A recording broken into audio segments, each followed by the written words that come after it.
பாதார விந்தங்களை பணிந்து கொண்டு ஆச்சிரமத்தின் சுவாமி அவர்களுக்கும் இங்கே தொண்டாற்றி கொண்டிருக்கின்ற தொண்டர்களுக்கும் இங்கே வருகை தந்திருக்கின்ற சன்னதி பெருமானுடைய மீளா பக்தர்களுக்கும் அடியேனின் சிறந்தாழ்த்திய நேர இனிய காலை வணக்கம். சன்னதி ஆச்சிரமம் சைவகலை பண்பாட்டு பேரவையினர் உடைய பணி அளப்பெரியது. அது வார்த்தைகளால் சொல்ல முடியாத அற்புதமான நிறைய பணிகள். சுவாமி அவர்களுடைய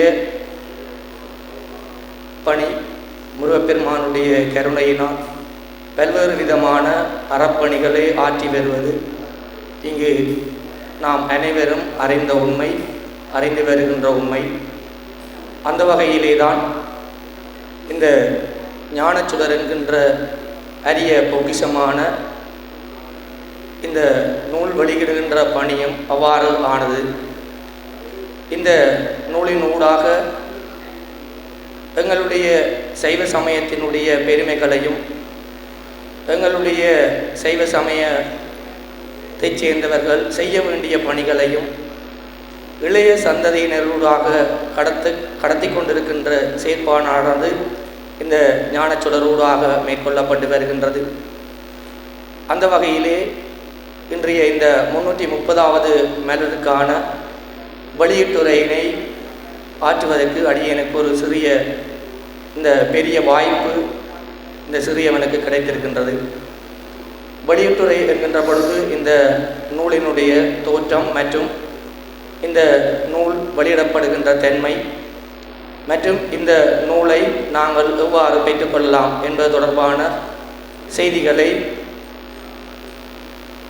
அங்கே இருக்கின்றவர்களுக்கு தெரியப்படுத்துவது மரபு. அந்த வகையில் இந்த நூலுக்குரிய வெளியீட்டுரையையும் அவ்வாறு ஆற்றலாம் என எண்ணுகின்றேன்.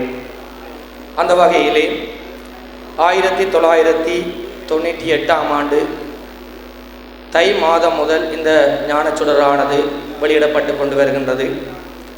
ஆரம்பத்திலே நெல்லியடி தமிழ் பூங்காவினுடைய அச்சகத்திலே 250 பிரதிகளுடன் ஆரம்பித்த இந்த நூல் வெளியீடானது 1998ஆம் ஆண்டு ஆடி மாதம் வரை அங்கு சிறப்பாக இடம்பெற்று வந்தது. இந்த நூலினுடைய தன்மை மற்றும் அதனுடைய பெருமதி கருதி அதனுடைய நூலினுடைய செயற்பாடுகளை விரிவுபடுத்த வேண்டிய தேவை எழுந்ததன் காரணமாக 1998ஆம் ஆண்டு ஆவணி மாதத்திலிருந்து ஆச்சிரமத்தில் இருந்தே இந்த நூலானது வெளியிடப்பட்டு கொண்டு வருகின்றது. அந்த வகையிலே இன்று 330வது ஞானச்சுடர் மலரங்கள் கைகளிலே தவள காத்திருக்கின்றது.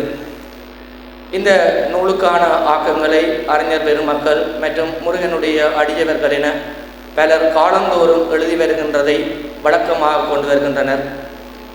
இந்த நூலை கற்பதனாலே ஏற்படுகின்ற பயன் என்னவென்று கேட்டால், இந்த நூலை கற்பவர்கள் சமுதாயத்திலே உயர்வாக வருவார்கள் என்பது திண்ணம். அதே நேரத்திலே இந்த நூலை வாசிப்பதன் மூலமாக எங்களுடைய அறிவை பெருக்கிக் கொள்வதற்கும் நமது சமயம் சார்ந்த சிந்தனைகளை அறிந்து கொள்வதற்கும் நாங்கள் இந்த நூலை நாங்கள் பயன்படுத்தி கொள்ளலாம். என்னுடைய தனிப்பட்ட ரீதியிலே காப்பதா உயர்தரத்திலே இந்த நாகரிகம் கற்றுக்கொண்டிருக்கின்ற பொழுது இந்த நூலிலே இருந்த ஆக்கங்கள், குறிப்பாக சிவமாலிங்கம் ஆசிரியர்களுடைய ஆக்கங்கள், எங்களுடைய இந்து சமயம் சார்ந்த ஆக்கங்கள், மற்றது சைவ விழுமியங்கள் தொடர்பானது, மற்ற அறுவகை சமயம் தொடர்பான ஆக்கங்கள், திருமந்திரம் தொடர்பான ஆக்கங்கள் என்னுடைய பாடத்தை கேட்பதற்கு மிகவும் இலகுவாக இருந்தது என்பது இதனூடாக நான் பெற்ற அனுபவம். அதேபோல் தற்காலத்திலும் பாடசாலையிலே கற்பிக்கின்ற பொழுதும் கூட மாணவர்களுக்கு இதிலே வருகின்ற கதைகள் மற்றும் எங்களுடைய ஆன்மீக சிந்தனைகளை தெளிவுபடுத்துவதற்கும் இந்த நூலானது பேருதவியாக இருந்து கொண்டிருக்கின்றது என்பது என்னுடைய தனிப்பட்ட கருத்தும் நான் இந்த நூலின் மூலம் பெற்ற அனுபவமாகவும் இருக்கின்றது என்பதை இந்த சந்தர்ப்பத்திலே தெரிவிப்பதிலே நான் மகிழ்வடைந்து கொள்கின்றேன். தொடர்ந்து இந்த நூலை நாங்கள் எவ்வாறு பெற்றுக்கொள்வது என்பது தொடர்பான சிந்தனை உங்களுக்கு எழலாம். இந்த நூலை வந்து நாங்கள் எந்த கடையிலோ அல்லது எந்த விதமான வெளியீட்டு நிறுவனங்களிலோ இந்த நூலை வந்து பெற்றுக்கொள்ள முடியாது என்பது இதனுடைய ஒரு சிறப்பான அம்சம். அதே நேரத்திலே இதிலே வந்து எந்த விதமான விளம்பரங்களையோ அல்லது அது சார்ந்த ஏனைய நூல்களிலே காணப்படுகின்றது போல அனுசரணையாளர்களையோ காண முடியாதது இதிலே காணப்படுகின்ற ஒரு சிறப்பான விடயம். இந்த நூல் முழுதாக முருகப்பெருமானுடைய திருவருளினோடு சுவாமி அவர்களுடைய மேற்பார்வை கீழிலே இந்த நூல் வெளிவந்து கொண்டிருக்கின்றது. இந்த நூலை நாங்கள் பெற்றுக்கொள்ள வேண்டுமானால் இங்கே இந்த நூலிலே பிரதி செய்யப்பட்டிருக்கின்றது. தபால் செலவுடன் 500 ரூபாயினை நாங்கள் சந்தாவாக இங்கே செலுத்தினால் அந்த நூலானது எங்களுடைய வீடு தேடி தபாலிலே வருகின்ற செயற்பாடானது தொடர்ந்து வந்து கொண்டிருக்கின்றது. ஆகவே அந்த அரிய பொக்கிஷத்தை நாங்கள் பெற வேண்டுமானால் இது ஒன்றுதான் இந்த நூலை பெறுவதற்குரிய வழியாக இருக்கின்றது. இன்றைக்கு இந்த நூல்களிலே குறிப்பிட்டுள்ளபடி 2000க்கு மேற்பட்ட பிரதிகள் மாதந்தோறும் அச்சிடப்பட்டு உள்நாடு மட்டுமன்றி வெளிநாடுகளிலும் இந்த நூலை பெற்று பலர் பயனடைந்து கொண்டு வருகின்றனர்.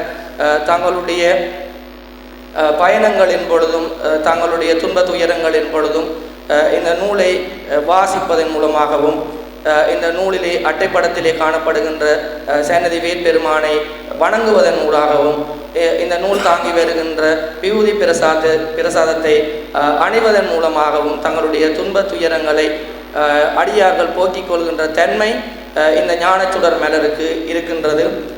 அந்த வகையிலே இந்த ஞானச்சுடர் மலரானது மென்மேலும் வளர்ந்து கொண்டிருக்கும். அதுக்கு முருகப்பெருமான் துணை இருப்பார். சுவாமி அவர்களுடைய மேற்பார்வையிலே இந்த நூலானது தொடர்ச்சியாக வெளியிடப்பட்டு கொண்டு வருகின்றது. அதே நேரத்திலே இந்த நூலுக்கான வெளியீட்டுரை அல்லது மதிப்பீட்டுரையை ஆற்றுகின்றவர்கள் கூறுகின்ற வசனம், இந்த நூலுக்கான வெளியீட்டுரையோ அல்லது மதிப்பீட்டுரையோ தேவையில்லை என்பது தொடர்பாகத்தான் அவர்கள் தங்களுடைய இறுதியான பேச்சிலே கூறி செல்கின்றபடியும். காரணம், இது முருகப்பெருமானுடைய திருவருளினாலே இடம்பெற்று கொண்டிருக்கின்ற செயற்பாடு. அதே போல இங்கு நடைபெறுகின்ற செயற்பாடுகள் அனைத்திற்கும் முருகப்பெருமான் தான் துணை செய்து அதை நடாத்தி கொண்டிருக்கின்றார் என்று சொன்னால் இது ஒரு மனித முயற்சியாலே நடைபெறுகின்ற செயற்பாடுகளுக்கு அப்பாற்பட்டது என்ற வகையில் அவர்கள் தங்களுடைய கருத்துக்களை பதிவு செய்திருக்கின்றார்கள். அதே போல இந்த நூலினுடைய வெளியீடு மூலமாக சுவாமி அவர்களும் மற்ற இந்த முருகப்பெருமானவர்களும் அந்த வெளியீட்டுரை மதிப்பீட்டுரை செய்கின்றவர்களைத்தான் சமூகத்திற்கு அடையாளப்படுத்துகின்ற தன்மையைத்தான் நான் என்னுடைய பார்வையிலே காண்கின்றேன் என்று சொன்னால், இந்த நூலுக்கான வெளியீட்டுரையோ மதிப்பீட்டுரையோ வந்து அது யாவரும் அறிந்த ஒன்று, இந்த நூலினுடைய பயன் அறிந்த ஒன்று.